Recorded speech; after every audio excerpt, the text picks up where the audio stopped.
नमस्कार जय जगन्नाथ आपण अंकु आउ एक नुआ वीडियो रे स्वागतम दया करी चैनल को लाइक करंतु सब्सक्राइब करंतु शेयर करंतु। समुद्र मंथन समय रे देवी लक्ष्मी समुद्ररु आविर्भूत होई भगवान विष्णु को स्वामी भावरे ग्रहण करिथिले। महर्षि दुर्वासा जे कि भगवान शंकरंको अवतार थिले पृथ्वी रे विचरण करुथिले।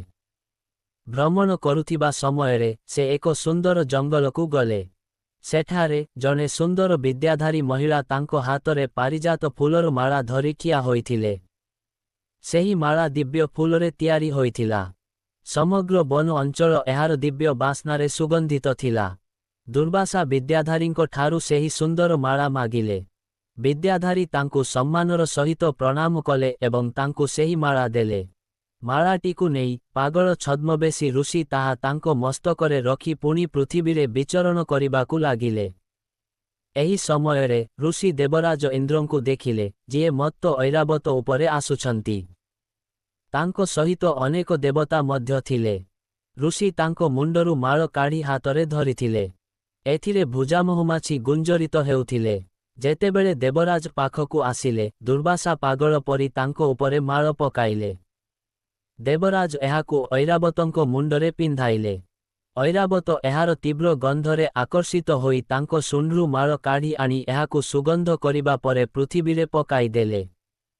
एहा देखि दुर्वासा क्रोधित होई देवराज इंद्रंकु कहिले, हे इंद्र, धनर गर्वरे तुमर हृदय कलुषित होई जाइछि। तुमे जड़ता द्वारा प्रभावित हेउछ, सेथिपाई तुमे मो द्वारा दिया जाइथिबा माळाकु सम्मान करिनाह। ताहा माळ नथिला, एहा श्री लक्ष्मी जींकर बासस्थान थिला।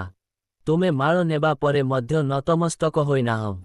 तेणु तुम नियंत्रणरे थिबा तीनि लोकर लक्ष्मी शीघ्र अदृश्य होइजिबे। एही अभिशाप शुणी देवराज इंद्र भयभीत होई तुरंत ऐरावतरु ओह्लाई ऋषिंको पादतळे पड़िगले। से दुर्वासांकु खुशी करिबा पाई बहुत चेष्टा कले, किंतु महर्षि हार मानिले नाही।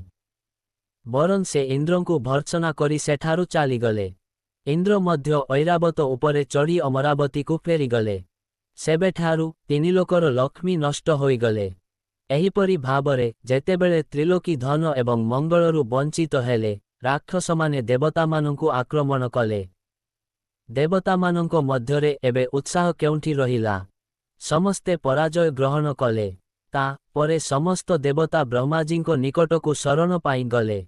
ब्रह्माजी सेमानंकु भगवान विष्णुंको पाखकु शरण पाई जिबाकु परामर्श देले एवं समस्तंको सहित से निजे मध्य क्षीरसागरर उत्तर दिगरे गले। सेमाने कूलकु गले।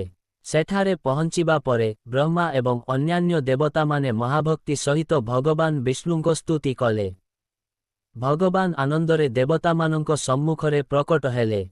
तांकर अनन्य उज्ज्वल एवं शुभ रूप देखि देवता माने पुनर्बार तांकर स्तुति कले। जहा परे भगवान सेमानंकु क्षीरसागर मंथन करिबाकु परामर्श देले एवं कहिले, एहा अमृत उत्पादन करिबो।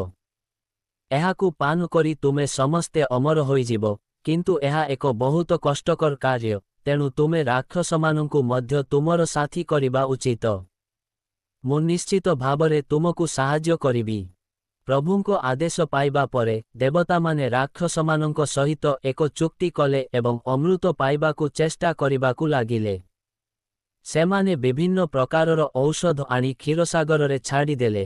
ता परे मंदाराचल पर्वतकु मंथन दंड भावरे एवं बासुकी नागराजंकु रसी भावरे व्यवहार करी सेमाने प्रचंड बेगरे समुद्र मंथन आरंभ कले। प्रभु देवतामानंकु बासुकींको लांज पाखरे एवं राक्षसमानंकु मुख पाखरे रखिले। मंथन समयरे बासुकींको निश्वासरे जळी जाई समस्त राक्षस दुर्बल होइगले एवं सेही निश्वास बाजु द्वारा विचलित मेघगुड़िको बासुकींको लांज आड़कु वर्षा करिबाकु लागिले, जहा फलरे देवतामानंकर शक्ति वृद्धि पाइला। भक्तप्रेमी भगवान विष्णु स्वयं कइंछ रूप नेई क्षीरसागररे विचरण करुथिले एवं मंदाराचलंको समर्थन करुथिले। गोटिए रूपरे से देवतामानंकु साहाय्य करुथिले एवं अन्य रूपरे से सर्पराजंकु टाणिबारे राक्षसमानंकु साहाय्य करुथिले। एवं अन्य एक विशाल रूपरे जहा देवता एवं राक्षसमानंकु दृश्यमान नथिला, से उपरु मंदाराचलकु चापी देउथिले। ଏହା ସହିତ ସେ ସର୍ପରାଜ ବାସୁକୀଙ୍କଠାରେ ଶକ୍ତି ପ୍ରଦାନ କରୁଥିଲେ ଏବଂ ଦେବତାମାନଙ୍କର ଶକ୍ତି ମଧ୍ୟ ବୃଦ୍ଧି କରୁଥିଲେ। ଏହିପରି ମନ୍ଥନ କରିବା ପରେ କ୍ଷୀରସାଗରରୁ କାମଧେନୁ, ବାରୁଣୀ ଦେବୀ, କଳ୍ପବୃକ୍ଷ ଏବଂ ଅପସରାମାନେ ପ୍ରକଟ ହେଲେ। ଏହାପରେ ଚନ୍ଦ୍ର ପ୍ରକାଶ ପାଇଲା, ଯାହାକୁ ମହାଦେବ ଜୀ ତାଙ୍କ ମସ୍ତକରେ ପିନ୍ଧିଥିଲେ। ତା ପରେ ବିଶ୍ୱ ପ୍ରକାଶ ପାଇଲା, ଯାହାକୁ ସାପମାନେ ଚାଟି ଦେଇଥିଲେ ଏବଂ ଶିବ ଭଗବାନ ବିଷ ପାନ କରିଥିଲେ। ଏହାପରେ ଧନ୍ୱନ୍ତରୀ ହାତରେ ଅମୃତ ପାତ୍ର ଧରି ପ୍ରକଟ ହେଲେ। ଏହା ଦେବତା ଏବଂ ରାକ୍ଷସମାନଙ୍କୁ ବହୁତ ଖୁସି କଲା। ଶେଷରେ ଭଗବତୀ ଲକ୍ଷ୍ମୀ ଦେବୀ କ୍ଷୀରସାଗରରୁ ପ୍ରକଟ ହେଲେ। ସେ ଏକ ପ୍ରସ୍ଫୁଟିତ ପଦ୍ମ ଉପରେ ବସିଥିଲେ। ତାଙ୍କ ଶରୀରର ଦିବ୍ୟ ଆଲୋକ ସର୍ବତ୍ର ଝଲସୁଥିଲା। ତାଙ୍କ ହାତରେ ଥିବା ପଦ୍ମ ସୁନ୍ଦର ଦେଖାଯାଉଥିଲା। ତାଙ୍କୁ ଦେଖି ଦେବତା ଏବଂ ଋଷିମାନେ ଖୁସି ହେଲେ। ସେମାନେ ବୈଦିକ ଶ୍ରୀସୂକ୍ତ ପାଠ କଲେ ଏବଂ ଲକ୍ଷ୍ମୀ ଦେବୀଙ୍କ ପ୍ରଶଂସା କଲେ ଏବଂ ଦିବ୍ୟ ପୋଷାକ ଏବଂ ଅଳଙ୍କାର ଅର୍ପଣ କଲେ। ସେହି ଦିବ୍ୟ ପୋଷାକ ଏବଂ ଅଳଙ୍କାରରେ ସଜ୍ଜିତ ହୋଇ ସେ ସମସ୍ତଙ୍କ ସମ୍ମୁଖରେ ତାଙ୍କର ଅନନ୍ତ ପ୍ରଭୁ ଶ୍ରୀ ବିଷ୍ଣୁ ଭଗବାନଙ୍କ ଛାତି ପାଖକୁ ଗଲେ। ଲକ୍ଷ୍ମୀ ମାତାଙ୍କ ସହିତ ଭଗବାନଙ୍କୁ ଦେଖି ଦେବତାମାନେ ଖୁସି ହେଲେ। ରାକ୍ଷସମାନେ ବହୁତ ନିରାଶ ହେଲେ। ସେ ଧନ୍ୱନ୍ତରୀଙ୍କ ହାତରୁ ଅମୃତ ପାତ୍ରଟି ଛଡ଼ାଇ ନେଲେ, କିନ୍ତୁ ମୋହିନୀ ନାମକ ଜଣେ ମହିଳାଙ୍କ ରୂପରେ ପରମେଶ୍ୱର ତାଙ୍କୁ ତାଙ୍କର ମାୟା ଦ୍ୱାରା ମନ୍ତ୍ରମୁଗ୍ଧ କଲେ ଏବଂ ଦେବତାମାନଙ୍କୁ ସମସ୍ତ ଅମୃତ ପାନ କରାଇଲେ। ଏହାପରେ ଅତ୍ୟନ୍ତ ନମ୍ରତା ଏବଂ ଭକ୍ତିର ସହିତ ଇନ୍ଦ୍ର ଏବଂ ଦେବୀ ଲକ୍ଷ୍ମୀ ଦେବତାମାନଙ୍କୁ ଇଚ୍ଛିତ ବରଦାନ ଦେଲେ।